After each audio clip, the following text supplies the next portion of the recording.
let me segue nicely here over to the man, the myth, the legend from across the pond, possibly one of the greatest professional wrestling interviewers of all time, Mr. Kinny Killa from the Sunday Segway. Kenny, we see each other all the time. Let the good people hear your voice first. How the hell are you doing? Oh, well, the one man with half of Instagram is back. I'm doing well, thank you. I'm doing well. As some of you may have seen, started writing again. Um, did an article for you boys, which was thoroughly enjoyable. So yeah, looking to do a little bit more if the subject matter meets my needs. But yeah, your boys here, man. You know I'm always here for you guys. So let's get the show on the road. No, it's good to have you back and at the chair shot doing stuff, and we appreciate you here today. Dave, how the hell are you, man? No UFOs today, no dragons, no PLEs of WWF past. We're talking the real deal today, Dave. Yeah, I'm ready to talk WrestleMania 42. I just got the notification that we are live. We are live. I just got a notification that Kenny fell. Oh, there he is. Okay, sorry, man. He's okay. He's all right. He's all right. So yeah, we're good, man. This is going to be it's different for me this year because I'm not in Vegas like last year. But I'm sure we'll get into some of the reasons for that. But thrilled to have the Tricast back together. It's been a long time. It has been a long time. And it wouldn't be a Tricast if we didn't also have the scientist DPP here with us. DP, how's it going over there? You're showing off all your, as Kenny would put, your fun bits behind you earlier. Yeah, as I was saying, so many Legos, and I don't have enough time to put them together, so I'm just collecting boxes at this point, and which is probably okay because I don't have any shelves to put them on anyway. So yeah. Well, I have one of yours over here that I need to put together for you as well, besides all the boxes I need to put together. But we're not here to talk Legos today. We're here to talk WrestleMania 42. Dave, I figured I'd kick it over to you and let you go ahead and take us along this journey. I got the matches pulled up here, but night one, we got the first hour on ESPN2, Jacob Fatu against Drew McIntyre. Let's start there, Dave. First off, I just want to make sure everybody saw Drew's public service announcement this year because it was epic. If you missed his PSA from a year ago, his PSA this year was even better. And yes, it was fantastic. But yeah, Jacob Fatu, Drew McIntyre. This is what basically a Vegas street fight. Is that what we got here? No holds barred and unsanctioned. Unsanctioned. I'm looking forward to this one. These two guys have been warring with each other for at least 6 months, if not longer. I think it's going to be an excellent match. It's going to be a great way. I mean, this is probably going to be what kicks off WrestleMania weekend, right? I mean, if we're looking at this is that or the 6-man tag on Saturday between the Usos, LA Knight, and then the Vision with Aisha. Yeah, that'll probably be what leads us off. But as far as Drew and Jacob, I expect it's going to be a great fight. I got Drew winning this one. I think Drew goes over here at WrestleMania. He's had a solid year. They pulled the title off of him, which a lot of people have been second guessing. And I like Drew to come out on top here against Jacob. But you heard the reasoning of why they likely put the title on him is because they wanted to have Cody Rhodes in those matches, in the Royal Rumble, in the Elimination Chamber. So that kind of makes sense to me a little bit. I don't know. Yeah, I know people. Dan and I were happy when Drew won the title. Kenny, what do you think here? What are you expecting from this match? I mean, this is going to be a barn burner. Yeah, this is going to be a big match. These guys are going to go back and forth. We're going to see a lot of big meaty men slapping meat, as Big E likes to say. I think the build to this one has been it's been done very well because obviously this centers from Jacob taking the hit or that while ago, and they started to build that up very well up until this point now. But I believe Jacob owes him one.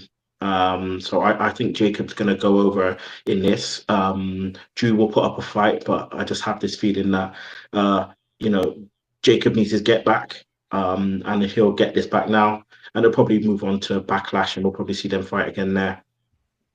Kenny, did you say you believe? Should we say his name and he appears? Is that the kind of belief you've got, or the most? He already appeared. You stopped it, Tony. You stopped that, Tony. He's one of my draft picks. Pieces of. Well, his name and he appears. Say his name and I need more beers. Dan, what are your thoughts on Fatu and Drew McIntyre?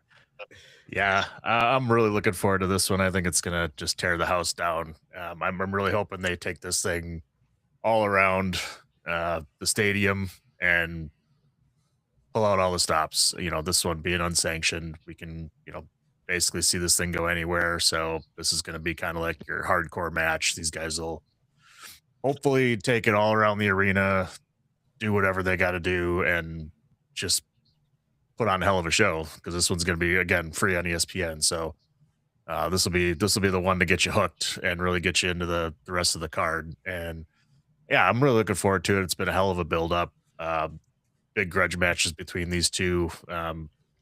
And I like Fatu coming out of this one too. I think he's going to get the W. I think they obviously got big things in place for him as well. Drew, I guess in my opinion, Drew probably doesn't necessarily need the win. I think Jacob Fatu getting a big win over Drew at a WrestleMania would be huge, and he can go on to, he's still got a little bit of feud with Cody that they could finish off as well. So that could be coming in, down here in the summer. So I'm really looking forward to this one. I think it's going to be a lot of fun. And yeah, I got Jacob Fatu coming out with the W.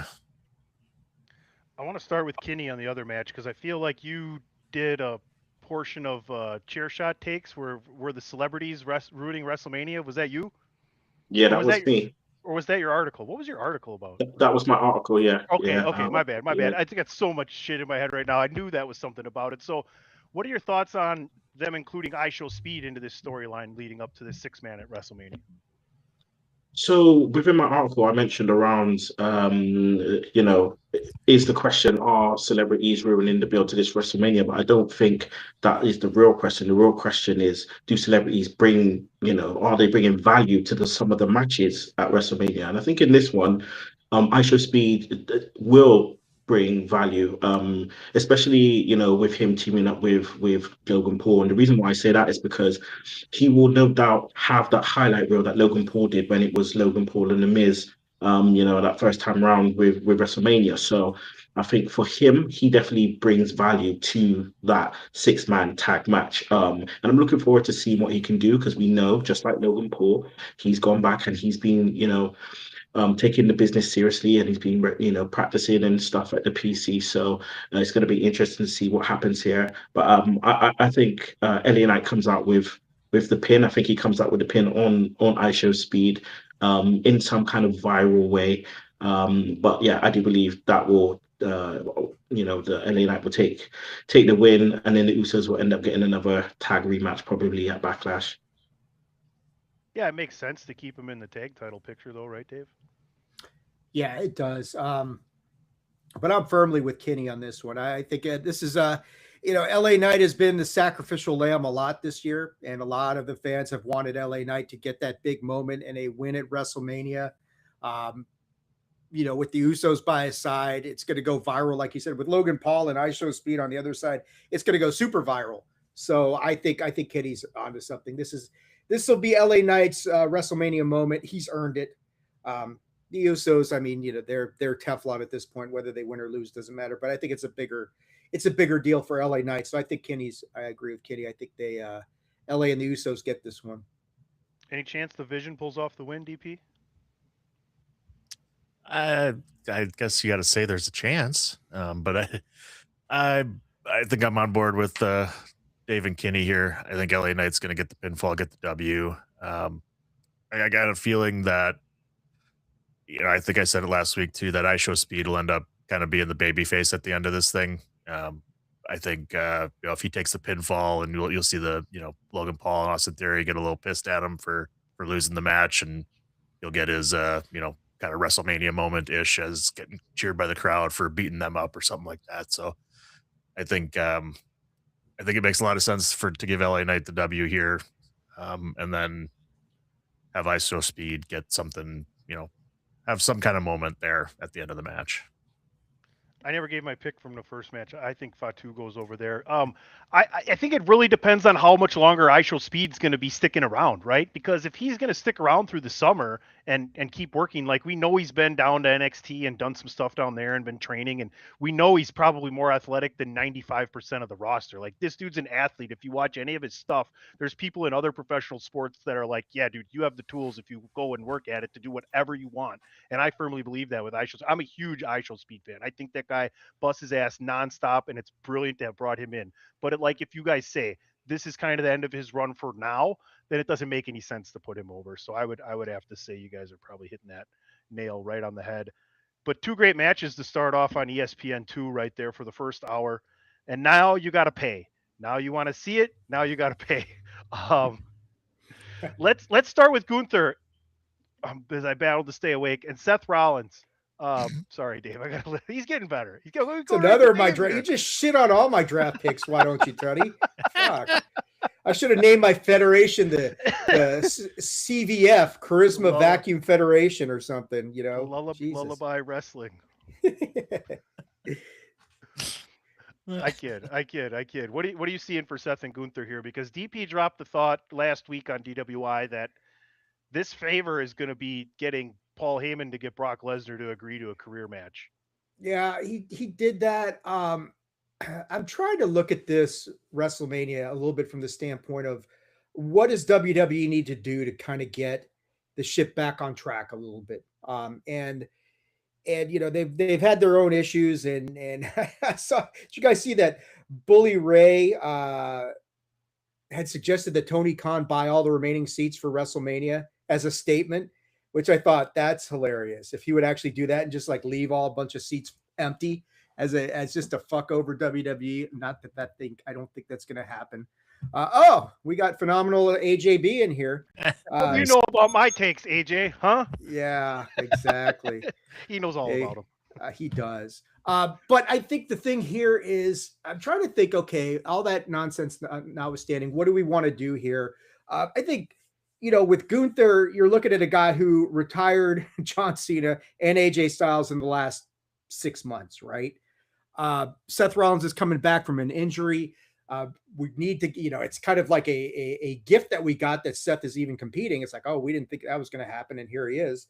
I like Seth in this match. I think that they want to do something. You know, people are so annoyed with Gunther, especially you, Tony, when you can stay awake to watch him, that I think and Seth is one of those big WrestleMania performers where he always goes in there and does something really dramatic against much larger dudes.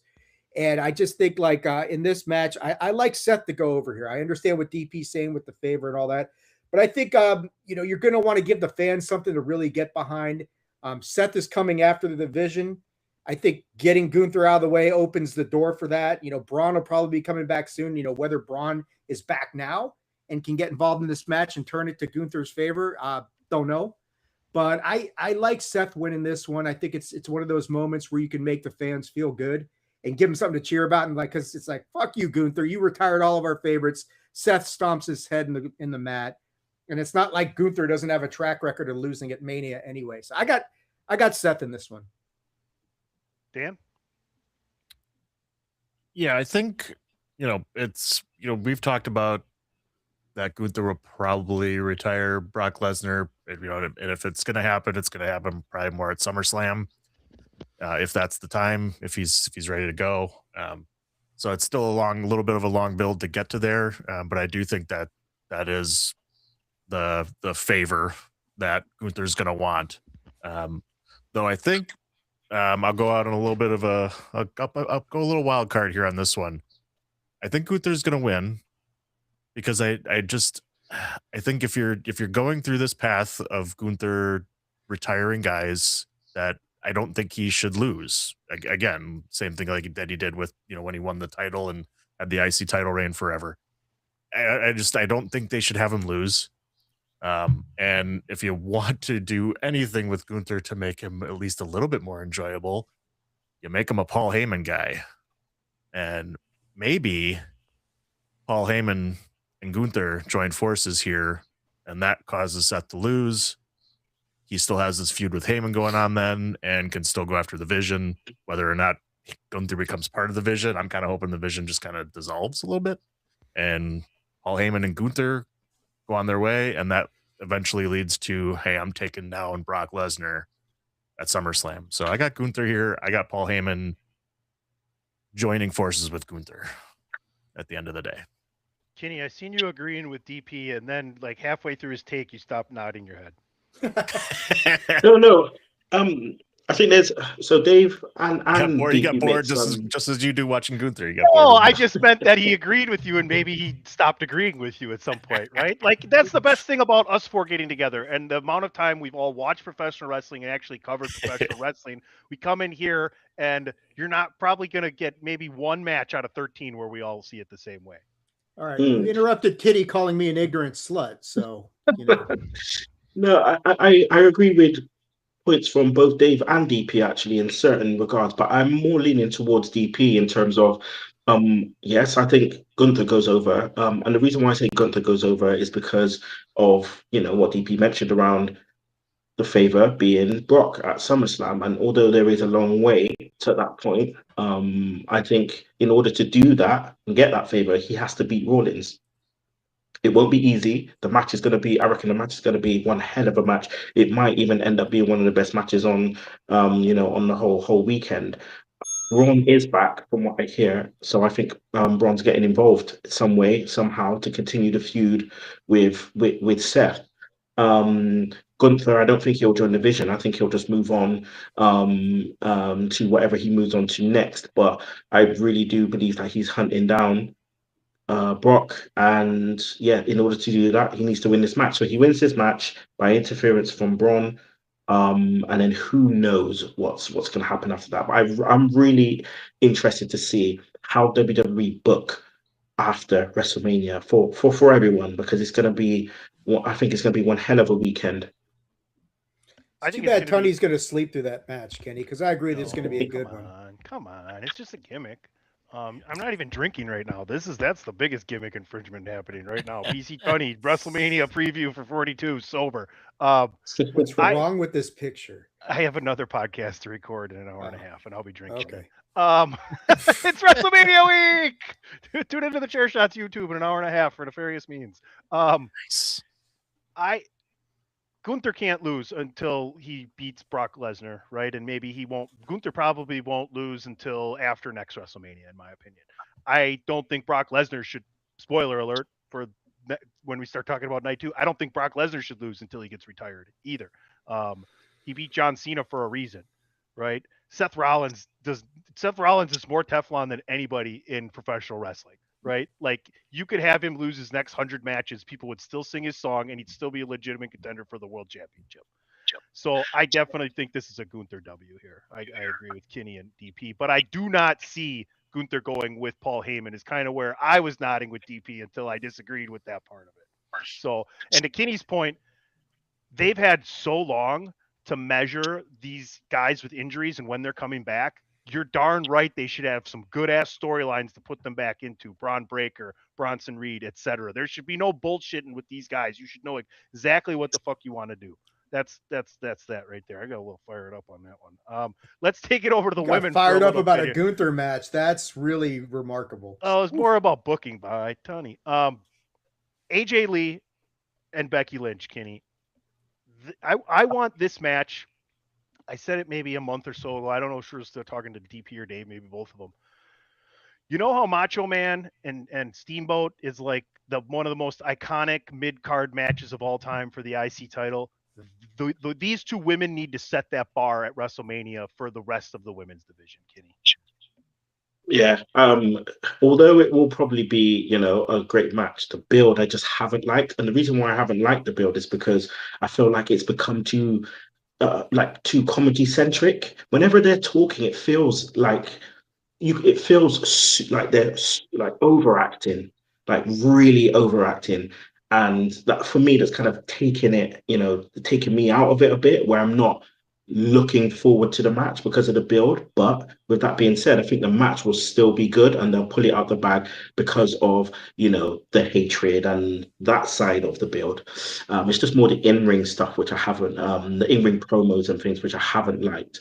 But that being said, I think Becky has done tremendously well with bringing this title to prominence, and I think it needs to go back onto her to continue that. I think AJ's here for a cup of coffee. I don't think she's here part time. I don't think she's here for being on Raw every week and stuff. So it makes sense Becky taking that over and then helping someone else, another woman to potentially get over. She's done that massively well with Lyra. What a bunch of matches she had with her, and we can hopefully say the same with AJ, with the matches that they've had. So for me, Becky takes it down and wins the title again.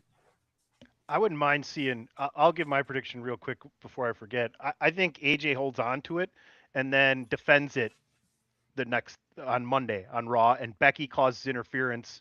AJ goes off into the sunset or whatever, and then Becky can start a feud with whoever takes that belt from her. It's just a different way to look at it. I like what you're saying too, Kenny. The build has been kind of long and absent at times as well. So, but that's what happens when you got some older combatants, right, DP? And you've got a whole lot of storylines you got to try and fill in television time, so you don't get to see as much, which can sometimes hurt things. And yeah, I kind of I feel like that's been kind of Becky's MO recently is over exaggerating a lot of things and being a lot more over the top, especially with her character and the way she's doing things. So I can totally see how it's kind of been a little awkward of a build and everything. But agree that it's going to be one hell of a match, and I really hope that does knock this one out of the park and kind of set a standard for what should be done in the mid card level of the women's division. And I do like your take, PCI. I think AJ Lee is going to win this match and hold on to it, but I would agree she's probably not sticking around for too long. But I do think she's going to win it, and I would love to see maybe the next night on Raw somebody from NXT get a call up, kind of like Paige back in the day when she surprised everybody and won the title. Take it from AJ again, and then do it this way from have somebody else. That's what she did all those years ago. Maybe we see it one more time happen. So But at the Ruka. very least, maybe that's exactly who I was going to say. Kitty. Or hey, you know what's crazy? It could also be. It also could be a returning Page. That would be even funnier too. That would be funny. I would love to see something. Well, two things is, as I've said before, I think this match missed the boat because it should have had a stipulation to it. It shouldn't just be another straight rematch. It should have had last woman standing, Hell in a Cell, something different about this match to distinguish it from the first one. But I agree with Kenny. I think Becky reclaims the Intercontinental Championship here. She has done so much to put AJ Lee over since AJ came back and legitimize her. I mean, how many times has she tapped out to her? You can't put anybody over any more strongly than that. And I think Becky is going to get her title back. This is her time to get the title back. You mentioned Paige. What if, Paige and AJ Lee have history with each other, lots of history with each other. What if she shows up, aligns herself with Becky, and she's the reason that Becky gets the Intercontinental Championship back? I could see that happening, but I'm solidly with Kenny on this one. I think Becky has done so much for AJ Lee to legitimize her comeback and to make her comeback feel as big as it has as it's felt. But I think this is her time to get that payback, and I like Becky to recapture the Intercontinental Championship here at WrestleMania. In my opinion, I'm gonna say this as we move into our next match. The best division in WWE's women's wrestling now is the tag team division. They have done such a good fucking job with these ladies. The Irresistible Forces, Charlotte and Alexa, Bailey and Lyra, the Bella clones. I mean, all of these teams have history, and there's other teams. Dan caught the Danhausen reference. There's other teams out there that can also make an impact. I thought it would be cool, and my prediction is the Bellas one last WrestleMania moment, and they can always lose it back to the Irresistible Forces. DPU, I know what your prediction is. Why don't you go ahead and jump in? The Irresistible Forces, I feel like, should not lose for a while. I would love to see them keep the titles and dominate this division for a little bit longer. I think, two of these teams could easily have breakup qualities in them with Alexa Bliss and Charlotte. Could eventually feud, I'm sure that's going to happen. And Lyra and Bailey, same thing. Although I'd love to see them stay together for a while because, like BC said, the division's getting great, and having tag teams that are staying together has made it finally good, and to the point that we have 4 tag teams that can legitimately win the tag titles here, and having not only that but having a 4-way match is ridiculous. It was unheard of a year ago in the women's division. So I'm really looking forward to that just in general, and I think it's going to be a fantastic match. But I would love to see Nia and Lash hold on to these titles for a while and just kind of dominate the division a little bit. I know we've been saying that for a while, like just to have a women's team hold on to the titles for a bit. But I'm really hoping maybe they pull that off because they do have a lot of good tag teams that they can feud with and keep this division strong. Jump in there, Kenny. Yeah, I agree with DP. I must apologize because I think at the turn of the year, I wasn't happy with what they were doing with the women's division, and I felt at a certain point that the tag division was taken away from the whole women's division. But my mind has switched, seeing as what's happened since January, moving into WrestleMania season. They've definitely done a great job in bringing these tag teams together to a point where now they've got a fatal 4-way tag, and it's relevant. They've done good with pairing Charlotte and Alexa together and bringing Charlotte back into prominence, and they've done really well in pairing Nia with Lash, because I think that Nia's had some suspect pairings in the past, and I think that this one works very well, and Lash has done amazingly well. So I think I'm with DP. I think that it would be good for the Irresistible Forces to hold on to the titles, but I just don't think it's going to happen. And from a prediction wise, I think the Bellas are just probably gonna win. But I'm with DP, man. I want the Irresistible Forces to just reign supreme. Yeah, I like what you guys are saying, and I think the Bellas winning would be the cool nostalgia moment, and that would give them one last moment in the sun. I love what you guys are saying. Nia and Lash have been dominant, and especially on Lash's part, she should remain dominant.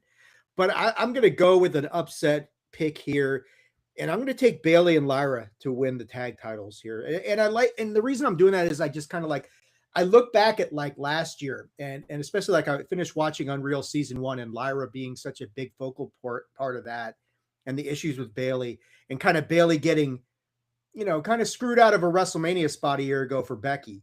And I think maybe this is a chance to kind of pay that back a little bit.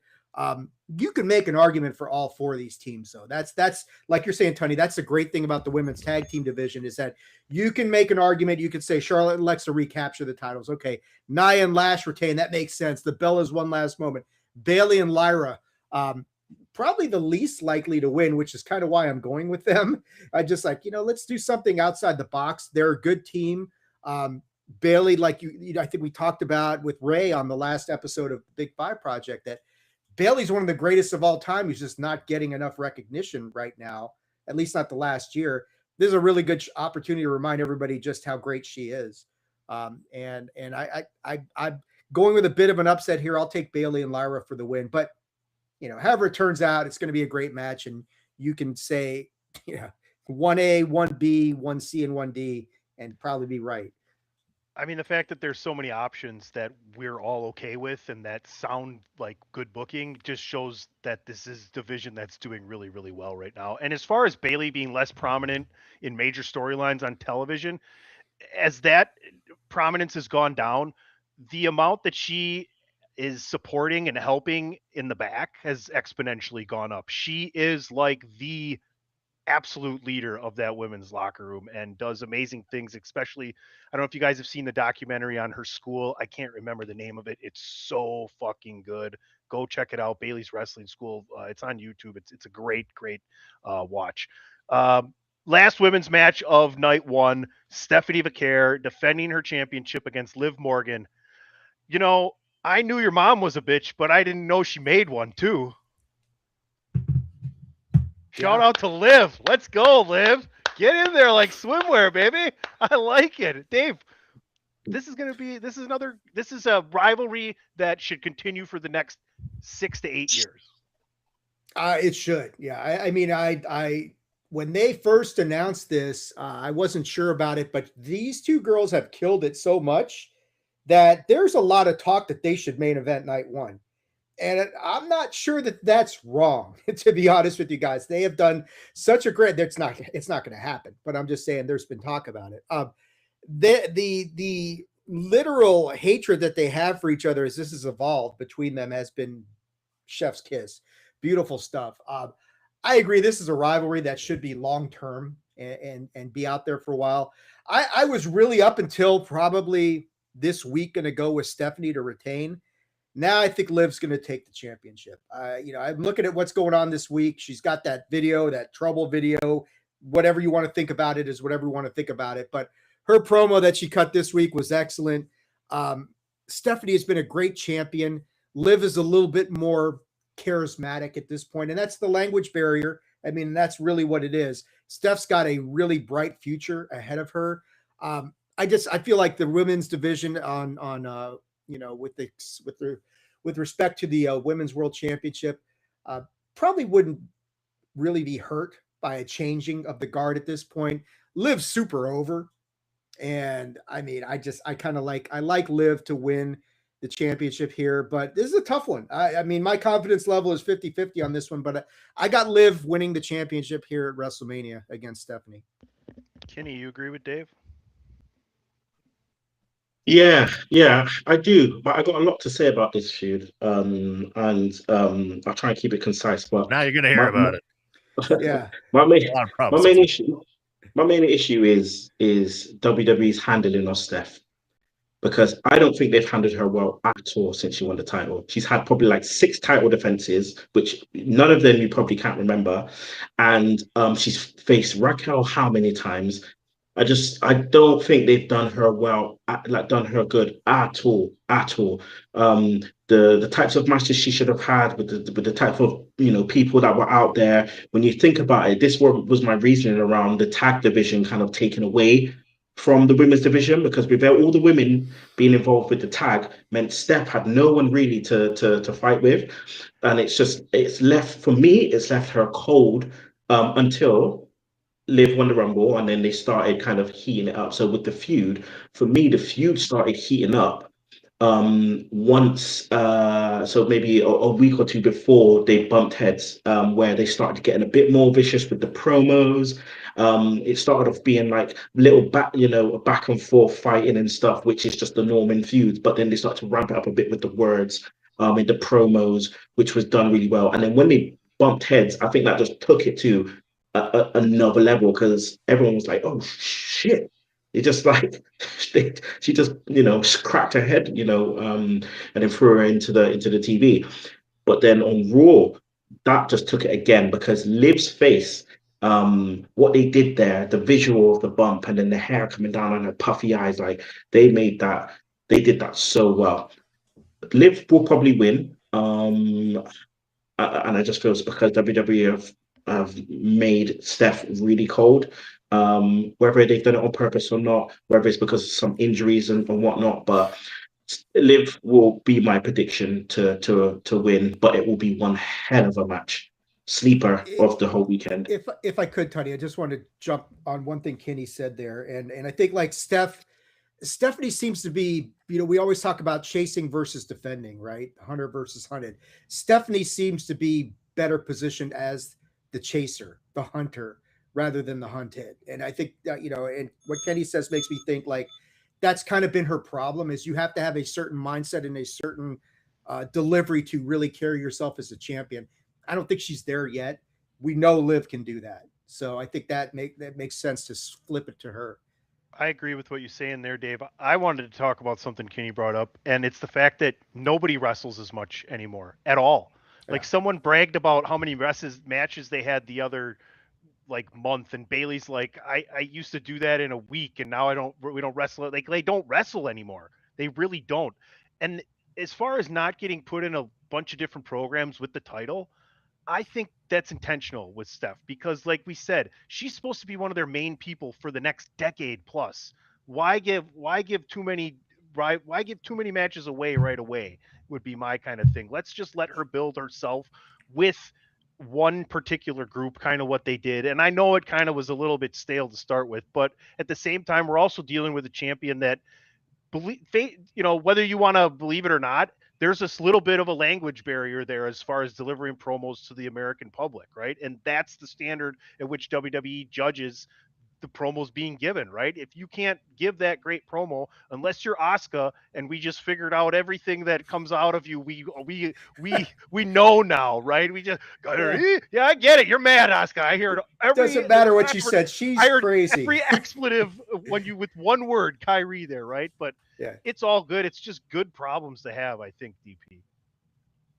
I got live. Yeah, it really is with all the talent that is out there. And I think I was actually going to bring that up, Dave, the whole idea of putting her into chase mode instead.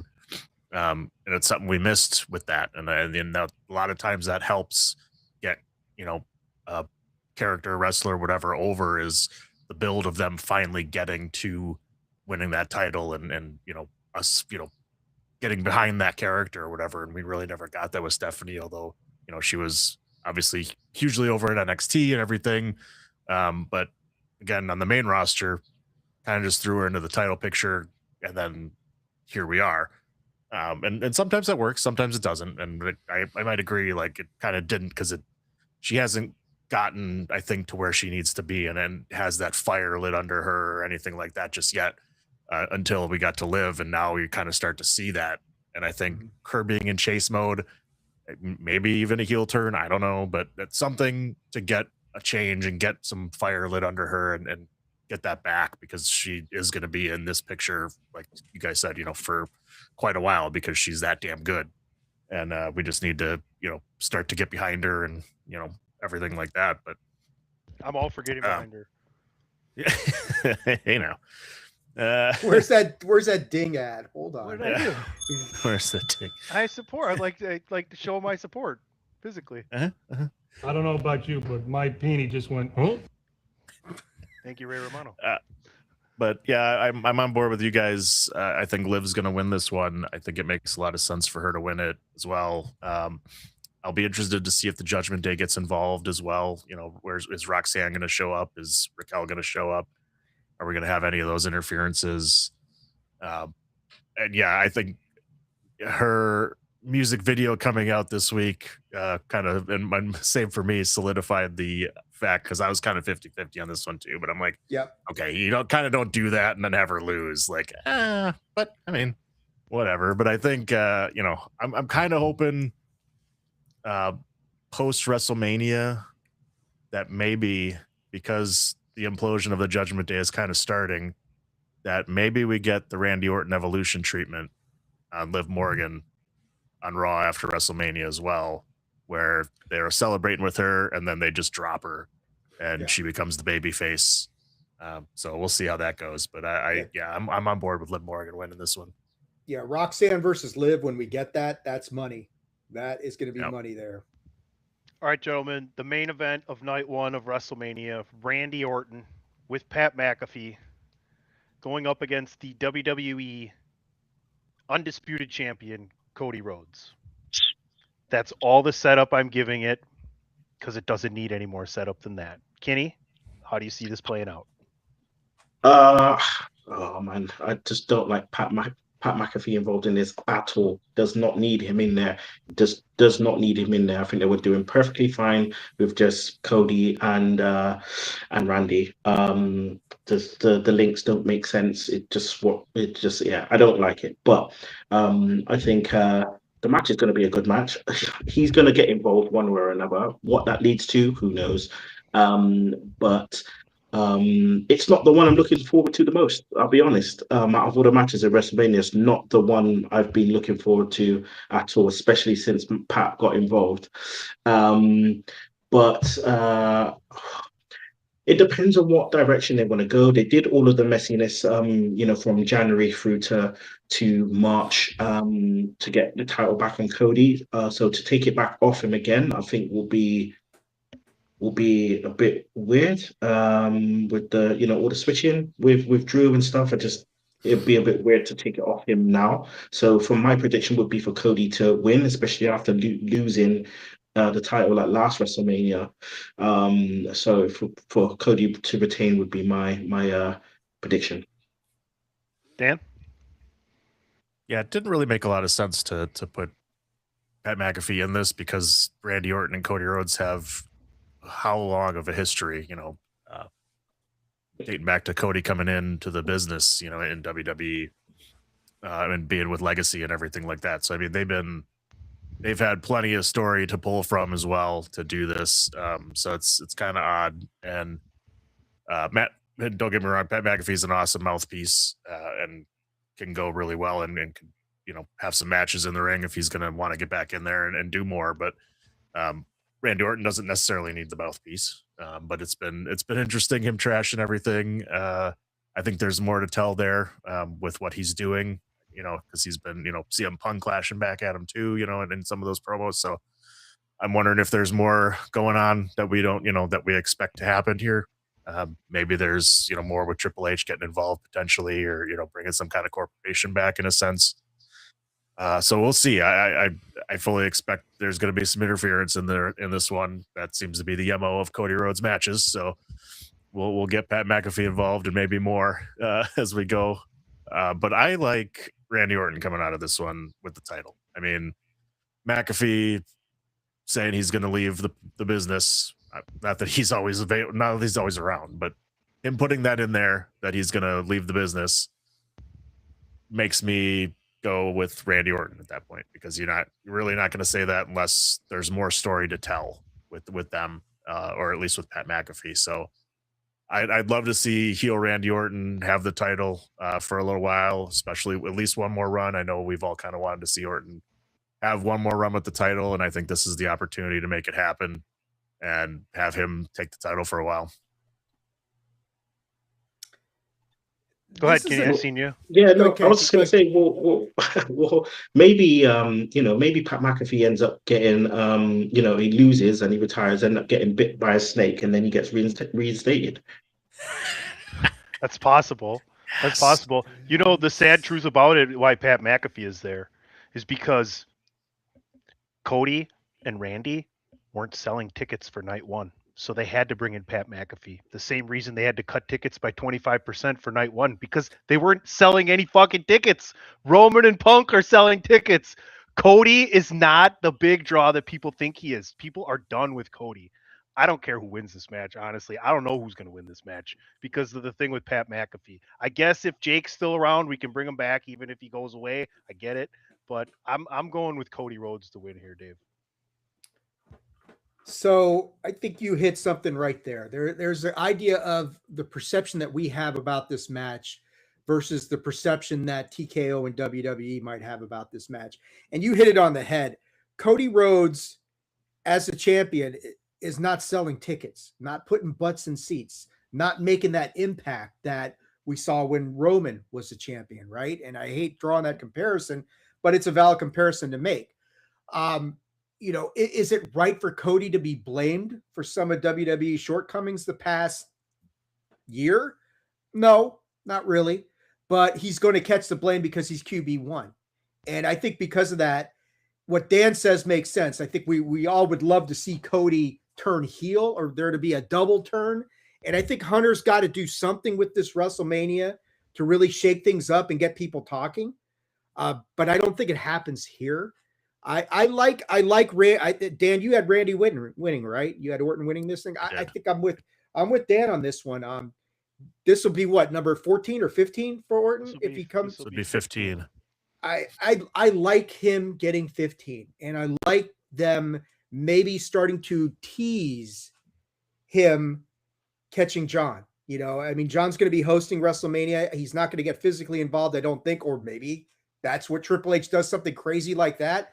To shake things up. I don't think so, Ty. I know you're shaking your head. I don't think so.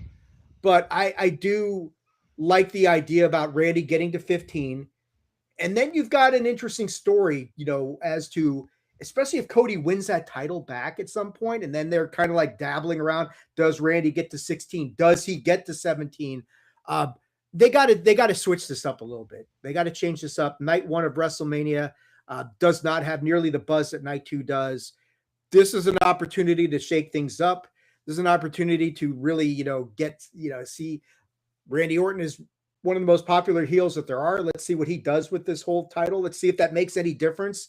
If it doesn't work, we can flip the belt back to Cody like we did with Drew. They're in a kind of a fail-safe zone here. Whatever they decide, it's like, is it going to make that big of a difference?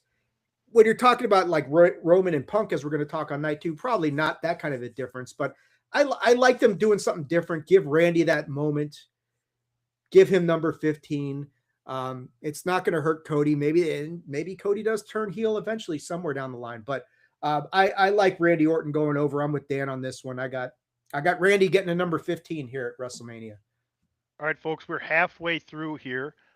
Before we kick it, Dan, before we kick it over to Kinny for a commercial, wink, wink, head on over to prowrestlingtees.com/thechairshot. Check it out. Tons of great designs. Makes a great gift for the wrestling fan in your life any time of year. That's prowrestlingtees.com/thechairshot. Promotional consideration paid for by the following. This is your boy Kinny Killa telling you to make sure you check out thechairshot.com, bringing you breaking news, interviews, podcasts galore, everything pro wrestling. Make sure you check it out, thechairshot.com. Thechairshot.com. Always use your head.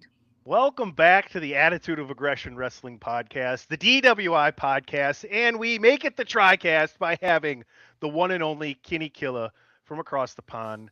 Check out the Sunday Segue if you can find it, because there's so many great wrestling interviews. Find it. I think people can probably still find it somewhere. No, somewhere. It's there. It's all still on YouTube. Yeah, it's there, so you can still find it. Yeah. And I don't blow smoke up anybody's ass. You can ask Dan in our friend group. So Kenny, when I say that you're one of the greatest professional wrestling interviewers of all time, in my opinion, you are definitely that, my friend. And we're always happy to see you, even though we don't get to see each other as much as we used to. We all grow up and have new things happening, but it's always good to see you, my man. Always a pleasure. Always a pleasure. And thanks for the kind words. Probably overstated, but I think what what we've done together, how we've grown, how you've built, you've taken it and turned it into something amazing. So congratulations to you guys for keeping it going, where I've kind of fallen off the wayside in a way, but we built something beautiful, man, and you guys helped me do that. So and this is why I do what I do with you guys, to repay the favor. So always here for you guys.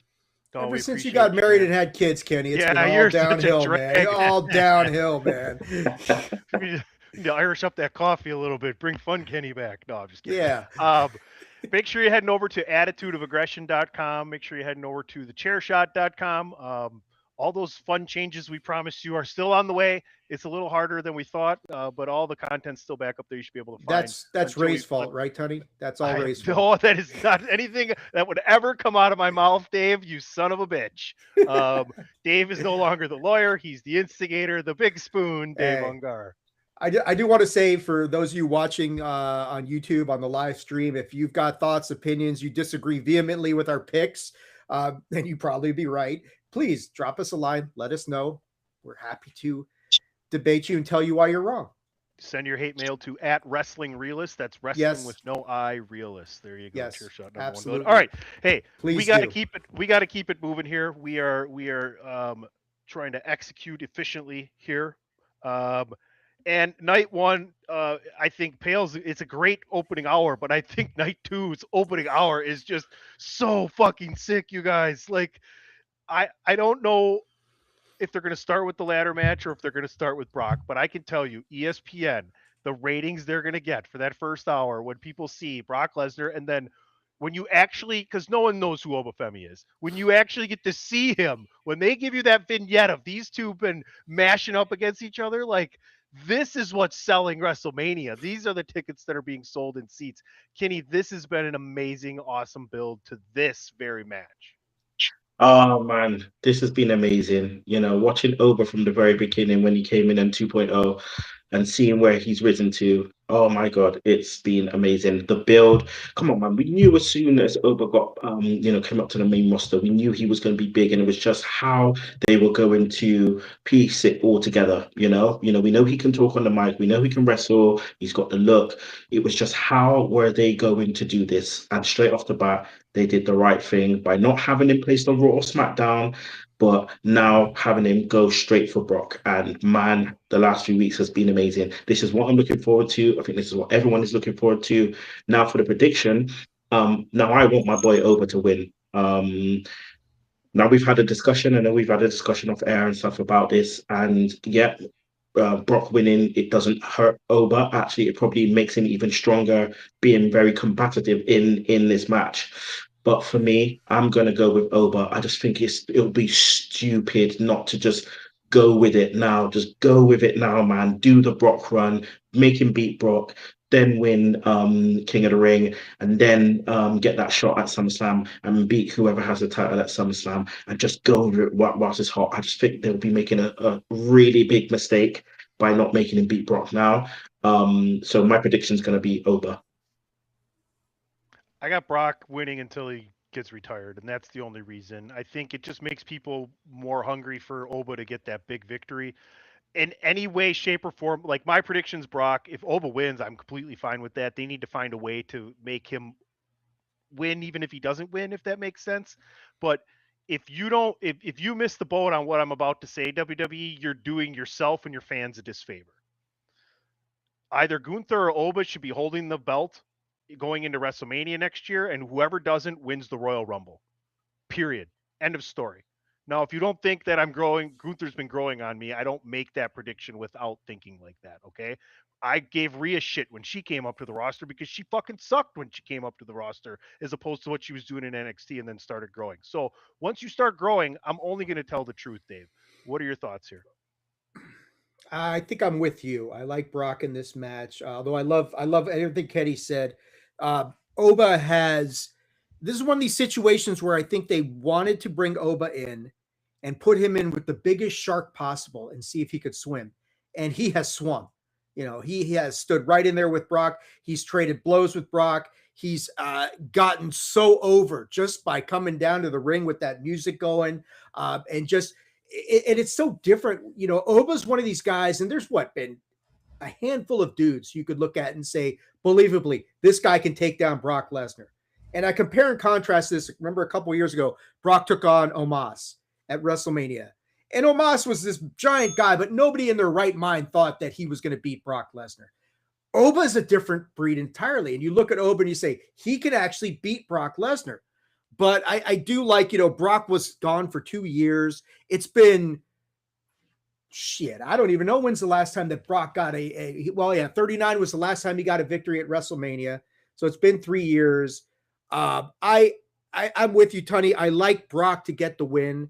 I think, Oba's going to look great in the defeat. It's not going to hurt him. He is just by being there with Brock Lesnar, being competitive and scaring the shit out of Brock and teasing like he's going to win does more for him than just about anything. And like you said, if we are moving towards, which I don't think we are, but if we are moving towards Gunther versus Brock in a retirement angle at SummerSlam, then yeah, you're right. You got to keep this guy as strong as possible. Beating Oba Femi does that. I firmly believe if you're smart WWE, you book it right now. You pencil it in. Gunther, Oba Femi, WrestleMania 43 in Saudi Arabia. Let's go. And there you go. Dan? Yeah, I agree that I wouldn't be disappointed either one of them winning. I think this is just going to be a... More sentences that you speak should start with "I'm sorry." No, I'm just kidding. Yeah. Sorry, that low-hanging fruit. Always try to knock that out of the park. I would have no problem with Oba, taking down the Beast. I have no problem with Brock Lesnar winning it. I could see a storyline of Brock losing and him starting to doubt himself, and then go after Gunther, and then deciding if I can't win any more matches, I'm just going to retire, and Gunther retires him. So I could see that as the reason Brock takes a loss maybe here and maybe one more big one before SummerSlam. But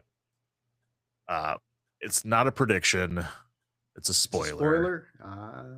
And Paul Heyman said the lines, and when Paul Heyman says the lines, it happens, and Brock Lesnar is going to win this match because of that.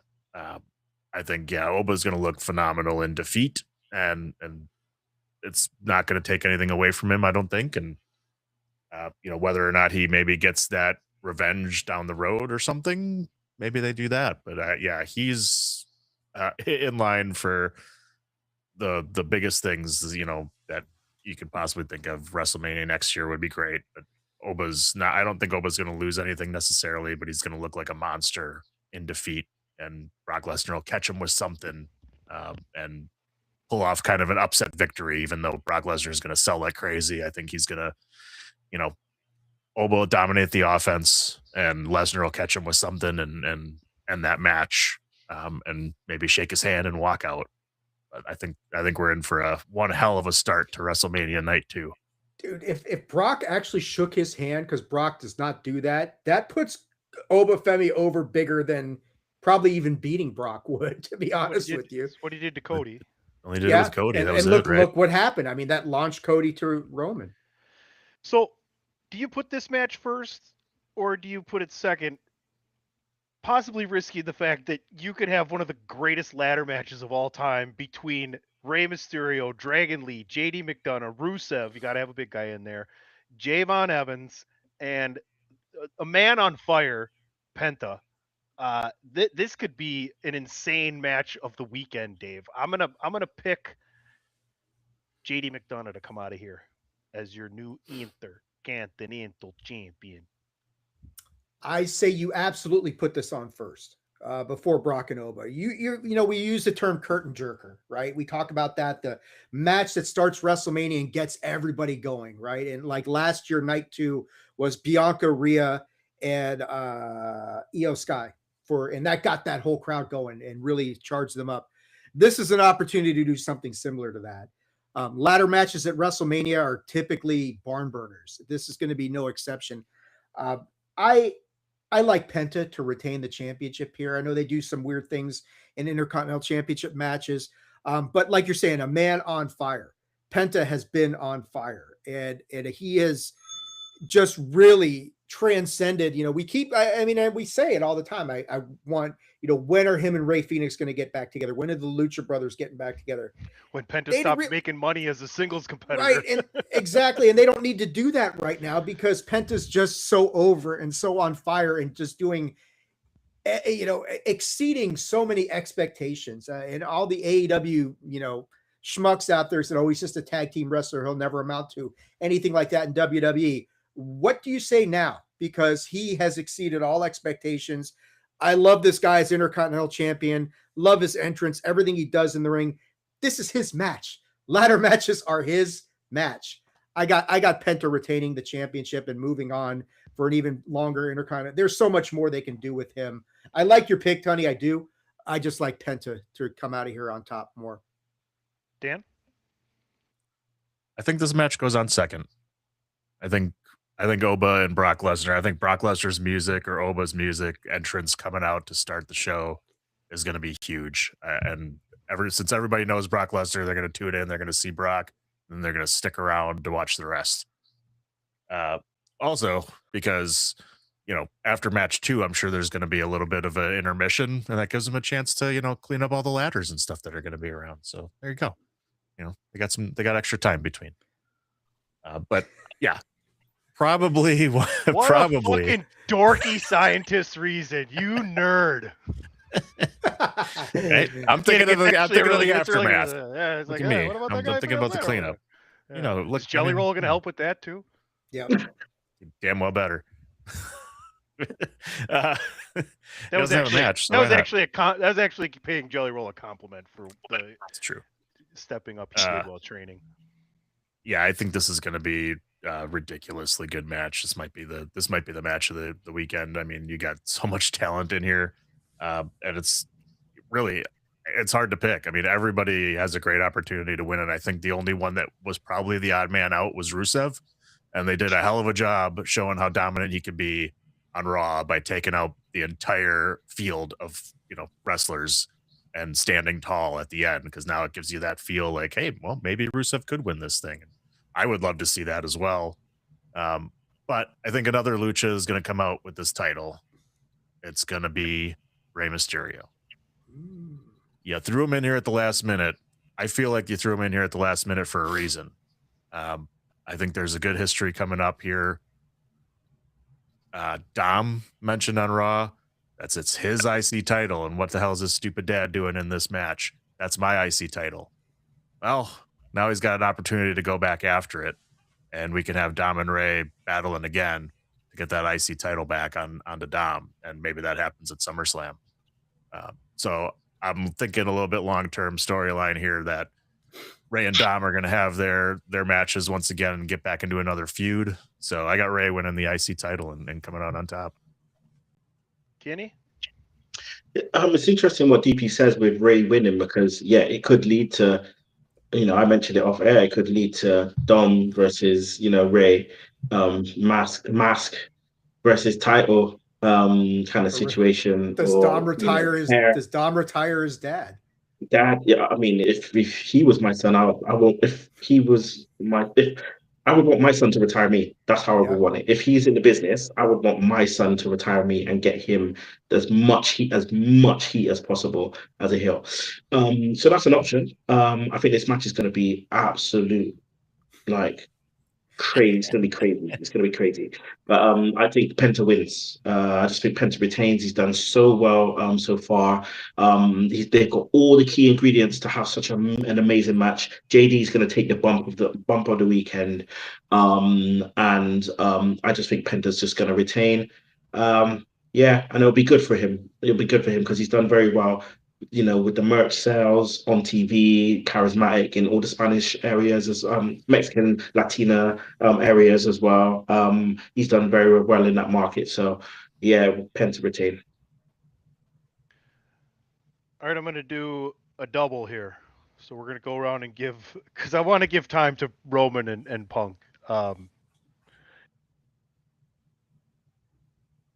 The Demon against Dom. We brought up Dom already. I don't think the Demon needs to win. I'm picking Dom. And Trick versus Sammy. This has been the worst booked title. Taking it from Ilya, giving it to Mello, giving it to Sammy, giving Mello another shot, and then still just having Sammy and Trick. I like Lil Yachty. I think he's hilarious with Trick. I don't think there's any way Trick doesn't come out of here with this title. So give me Dom and Trick in these two matches, Dave. I don't think you bring the Demon back to have him lose to Dominic Mysterio at WrestleMania. I mean, the Demon will lose very rarely. We talked about it on the last episode of Big Five. Roman and Edge, that sort of thing. Dom may get to that category, but you're not. And Finn Balor needs a big moment. I don't think you do this whole face turn, that sort of thing. Bring the Demon back to have him lose to Dominic Mysterio. So I got the Demon winning here at WrestleMania. Trick and Sammy is a little bit trickier, that sort of thing. I agree that the build has been shit. I mean, none of this stuff makes a fucking just bit confusing. of sense, but it really is. It's like, why I would have rather seen, Carmelo, Trick, and Sammy have like a triple threat would have been kind of fun. Keep Ilya in there too. Huh? Keep Ilya in there too. Ilya needs to be in there as well. I mean, you could add those four guys who've been feuding over this the last 3 months and really made it an interesting match. But I think I'm with you. I mean, the crowd is kind of really soured on Sammy the last few weeks. Trick is you're going to have whoop that Trick and 65,000 people in the Allegiant Stadium chanting that. I'm with you on that one, Tony. I think Trick wins the United States Championship here. It makes the most sense. But yeah, that's what I got for these two matches. Kenny, what you got on the double here? On the double, I'm with Dave on this. I think Finn wins. The Demon, there's no way the Demon comes out to lose. Plus, he's the one that got kicked out of Judgment Day, so I think he's winning. In terms of the other match, Trick and Sammy, again, agree with Dave. The build's been terrible. I feel that they're going to do a double turn. He's too over. Trick. He's too over for them not to. Whether they do it on Mania, or whether they do it on the following SmackDown, it'll be one or the other, but I reckon they do a double turn. Sammy's ready for the heel move, and Trick's ready for the babyface turn. So Trick's coming out of here winning. Yeah, that'll be my pick. Can I just say I love Kenny doing it because everybody's expecting the Cody Randy double turn. What if they just swerve us and do it with Sammy and Trick? But he's right, man. Trick needs to be a baby face. They want him to be a face. Steer into that skid and go with it. I love that call, Kenny. Double prediction time, DP. Yeah, that would be interesting to see that. Sammy does feel like he's going on the heel run here, even though, I felt like, maybe they're going to give him the, a world title match at next WrestleMania being in Saudi, but I would feel like they would do that more as a babyface than a heel. So it'd be interesting to see where they go with that. But I do like Trick Williams coming out with the title here as well. It felt like this one should have been another like 6-man match or something, but they already were doing that for the IC title. So maybe, they tried to switch things up, but yeah, definitely a weird ass build. So Trick turning babyface here, winning the title. I'm on board with that one, and I'm on board with the Demon as well. That's a tough one to call because I think Dom can easily take the loss, and bringing the Demon out seems like he's only lost a few times, and I don't think losing to Dom here would make a lot of sense. So him getting, a win here as the Demon, especially being kicked out of the Judgment Day. Yeah, totally makes sense to get some redemption back on Dom. All right. Well, the Demon's lost the last 2 times he's been out there, just so everybody knows. Not a big deal. So what, Roman and Edge? Yeah. Roman and Edge. Just Roman and Edge. two of the greatest of all time, but hey, who's counting? Samoa Joe before that in NXT. All right, let's talk Jade and Rhea. I love the growth that Jade has made. I love the fact that they surrounded her with a faction-esque type group, but there's no reason for me to not predict Rhea Ripley to win the belt here. I think Jade's had a really good first run. I think there's so many big things waiting for Jade down the road. Bianca, Naomi, unfinished business. Like, those storylines need to be told and fulfilled because that's some fire booking they can do with those 3. But the weirdest thing to me is Io, where she is booked into this WrestleMania, I think is really odd. But I think it's Rhea's victory. It's Rhea's title here, Kenny. Yeah, I agree. I agree with you. I think you're so right with everything that you just said. There's more stories to be told with Jade. Can you mark the tape? Mark the tape. Yeah, I got it. One, 1 hour, 7 minutes, and 5 seconds. There. That's a new soundbite right there. Kenny, you're the man. If I told you lately that I love you. Go ahead, buddy. Yeah, I think Jade, she's had a good run as well. And I think there's other things for her to do, people to kind of feud with and other stories there. Rhea, she'll then be on SmackDown, get some fresh feuds, with Tiffany and the Juggernaut and others. But I think she definitely takes it down. Dave? This is a tough one. And we've talked about this before because Jade has made great strides as the WWE champion. They put her over pretty damn clean in that match against Io a week ago. And if you told me a year ago that Jade would beat Io Sky clean, I would have laughed at you. But that's what we got. At the same time, though, Rhea we've talked about Rhea as well as the story of just kind of like not being able to get it done in these clutch moments. We talk about teams who just fail in the big game, in the big moment. And Rhea has done that more often than not over the past year, going back to last WrestleMania. I think this is a chance to kind of rectify that whole issue and give Rhea a big moment. I fully expect, Michin and B-Fab to have Jade poised to get the win, and we wonder where Io's going to be. Io's going to be the thing that equalizes this and neutralizes B-Fab and Michin and allows Rhea to hit that big riptide. And the crowd will lose their mind. They'll pop so big for Rhea. She's probably the most over person in the entire card. So, how do you deny her again? I don't think you do. I think, like you're saying, there's more stories to be told with Jade. This is not the end for Jade. It's just another transition. Rhea needs this win. I think you need to put the belt back on her and let her go. And you can actually stretch this feud out for the summer. Rhea and Jade, this could be one of those WrestleMania things where the WrestleMania match is just the beginning of it rather than an ending. And they have the potential to be the beginning of a sort of feud. But I'm with you guys. I got Rhea coming out and winning and being the WWE Women's Champion at the end of all this. Clean sweep prediction wise, DP? Hell no. No, not hell no. Just no. Because I could see either one of them coming out with it. Yeah. Kenny, you saying Rhea moving to SmackDown, I didn't even think about that may be a good reason for her to win it, is to get those fresh feuds and move her into another spot onto the other brand. So that would definitely be interesting. But I got Jade winning here. I think having her win and get a solidified W on biggest stage of them all against, as you said, Dave, I agree, the most over superstar in Rhea Ripley. I mean, that's huge. And if you want to keep putting Jade over and get her even more to that upper echelon, this is a great way to do it. And yeah, we're going to get a lot of interference in this one as well, like you said, with everybody in Io Sky. But I got Jade coming out of this one, and yeah, there is a lot of feuds for her coming up, and then she can do that with the title as well. When Bianca comes back, and what would be interesting, and it's probably too soon, but you mentioned Naomi.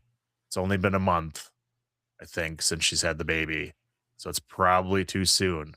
But to see her come back and help Jade, because Naomi was a hell of a heel. And all that got lost. That whole storyline got lost with everybody getting hurt. If whether they ignore the storyline or not, fine. But I want to see Naomi stay as a heel because she was damn good before she left. But I'm sure she's going to get the shit cheered out of her when she comes back. But her joining forces with Jade would be really interesting. Dan I don't know about Naomi because it might be too soon. That whole thing. What if Bianca came back and joined forces with Jade? And if Bianca is ready to come back and you don't have her in a match at WrestleMania, then you're just pretty stupid. No, why? Well, why? I mean, if she just came back, if she can't actually go, but if she's well enough to get involved, then you move towards either Bianca and Rhea or Bianca versus Jade. But you've got a year now to build to that and create this.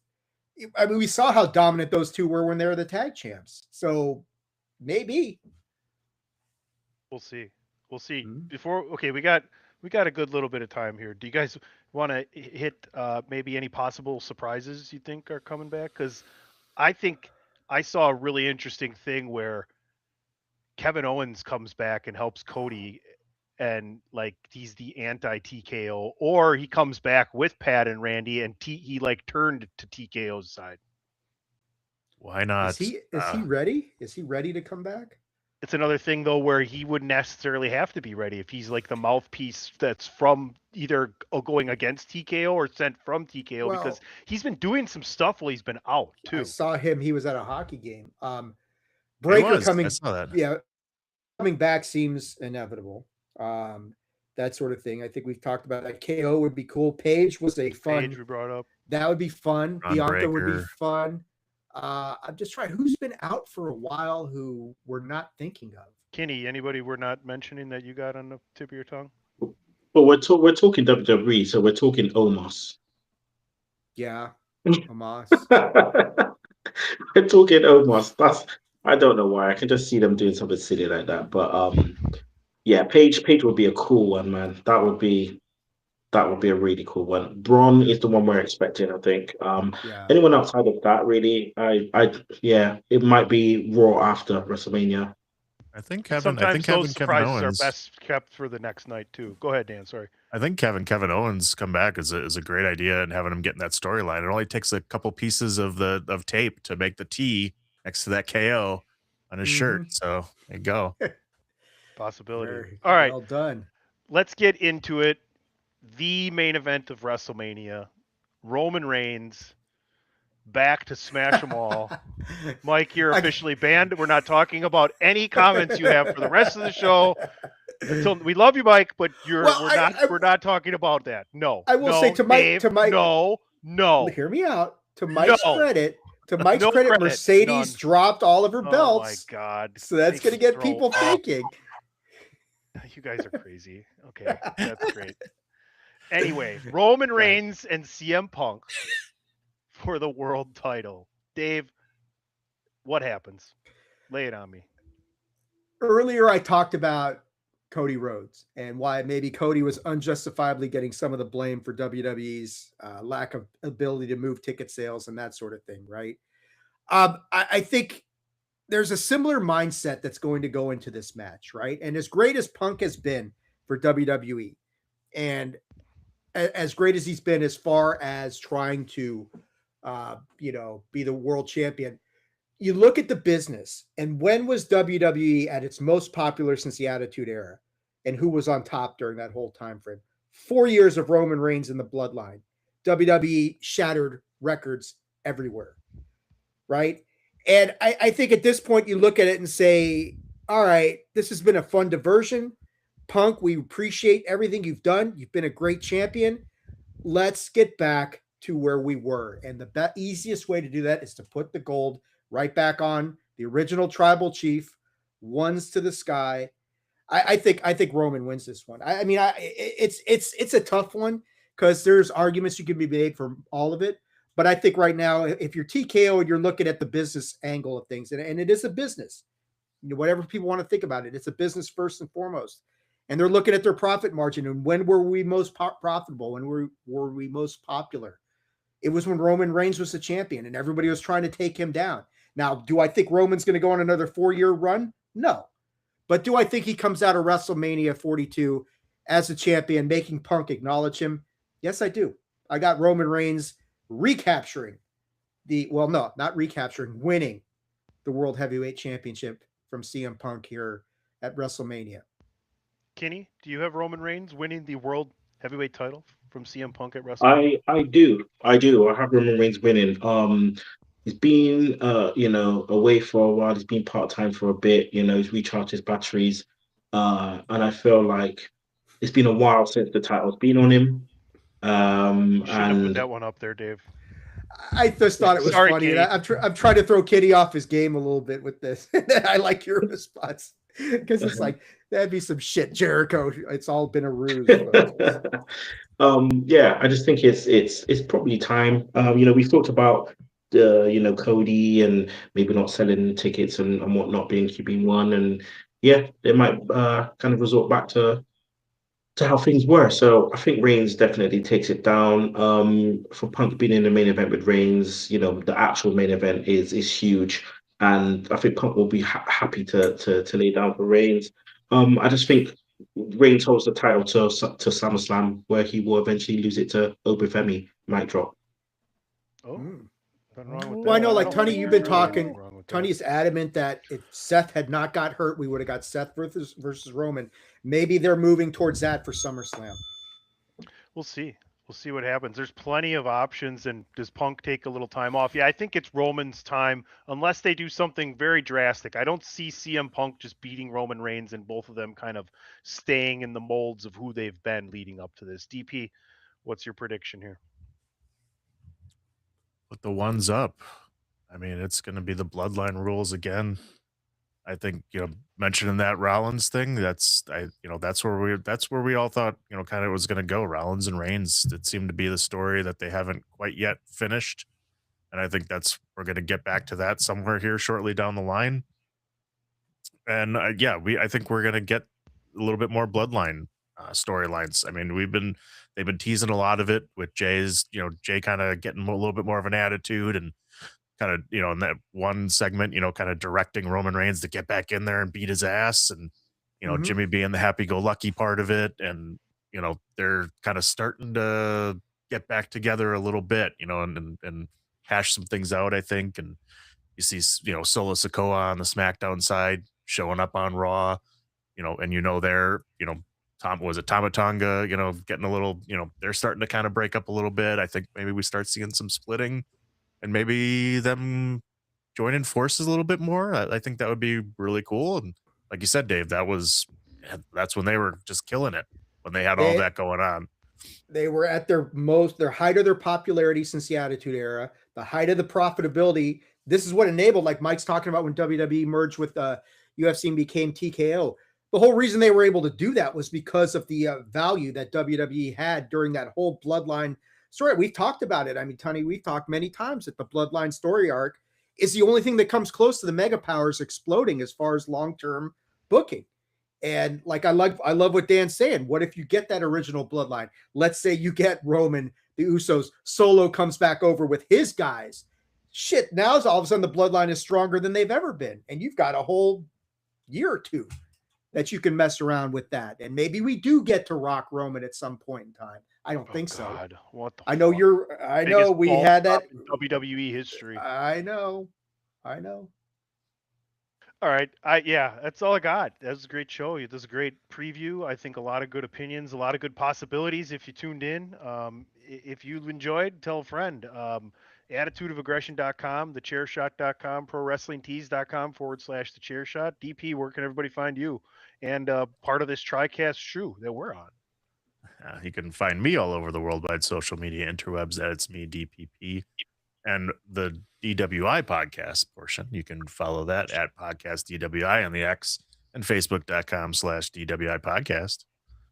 Kenny, it's always great to see you, my man. Where can people, what's the half Instagram? What's going on over there? Why isn't it both Instagram? Or maybe you should take a little time off and have it be a third of an Instagram. Hey, Kenny, you can have half of my Band X account if you want it. I mean, I'll just give that to you.